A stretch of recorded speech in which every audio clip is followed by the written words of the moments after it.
Once upon a time, there was a girl named Dorothy who lived happily with her aunt and uncle in Kansas.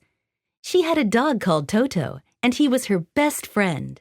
Together, they would play for hours on end. One night, the sky filled with dark storm clouds. The lightning flashed, and the thunder clapped loud. Suddenly, a strong wind pulled the house from the ground. It soared through the sky, spinning round and round. It finally landed when the storm was gone, and the rain and wind stopped when it was almost dawn. When the sun came out again, Dorothy went outside, and as she looked around, her eyes opened wide. Everything was different, not like before. She said, "I've a feeling we're not at home anymore." There were bushes and flowers of pink, purple, and red, and a gentle fairy with a wand appeared over her head. "Kind fairy, where are we?" Dorothy asked without fright. "In Oz, my child," said the fairy, her voice musical and bright. "How will we get home? I don't want my aunt to worry," Dorothy said, and the fairy replied in a hurry. "Go see the wonderful Wizard of Oz. Take these magical shoes. Just follow the yellow brick road, but quickly, there's no time to lose." So Dorothy and Toto did as she said.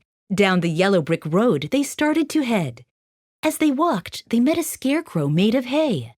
They said, "Nice to meet you. How are you today?" "I'm sad," said the scarecrow, "and the cause of my pain is that my head is empty. How I wish for a brain."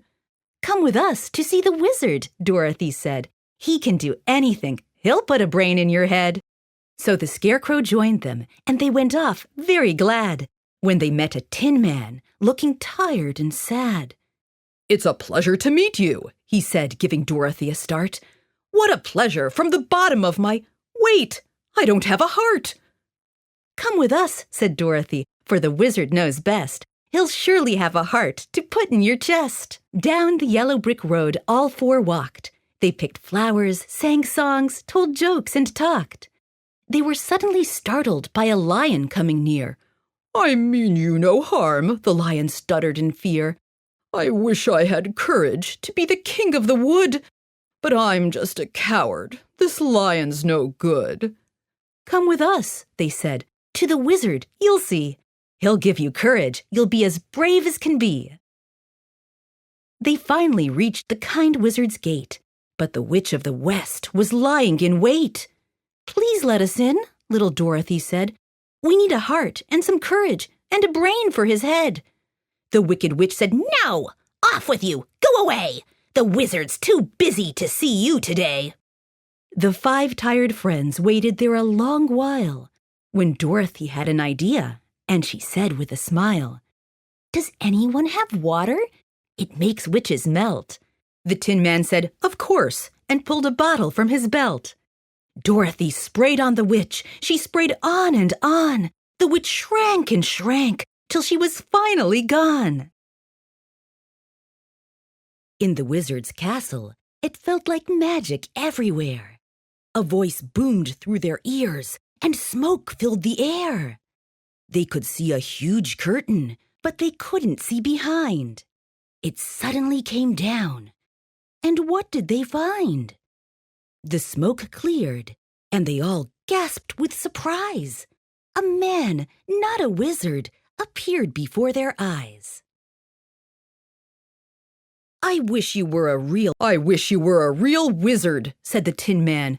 "You could give me a heart like a real wizard can." "You've always had one," said the wizard, "right from the start. Take this watch. It ticks with a beat of your heart. Scarecrow, you've got a brain so sharp and clever, you can do anything. Don't doubt yourself ever. And here's a medal for you, brave lion," he said. "You've always been courageous. It's all in your head." "Thank you, dear wizard," they all said as one. "You've helped us all, though no magic was done." "You're welcome," said the wizard, and waved his hand. "But there's still one little girl whose wish I must grant. Now, Dorothy, click your heels 3 times and say, There's no place like home, and you'll be there right away." Dorothy said goodbye to them all.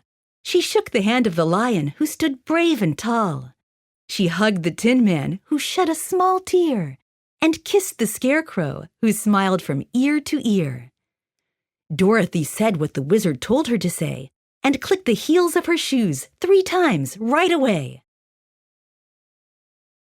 Just like magic, Dorothy and Toto were back, both safe and sound, as if the house had never moved, had never left the ground. What she learned that day, she would remember indeed. When you believe in yourself, you have everything you need. She could travel anywhere, walk the world high and low.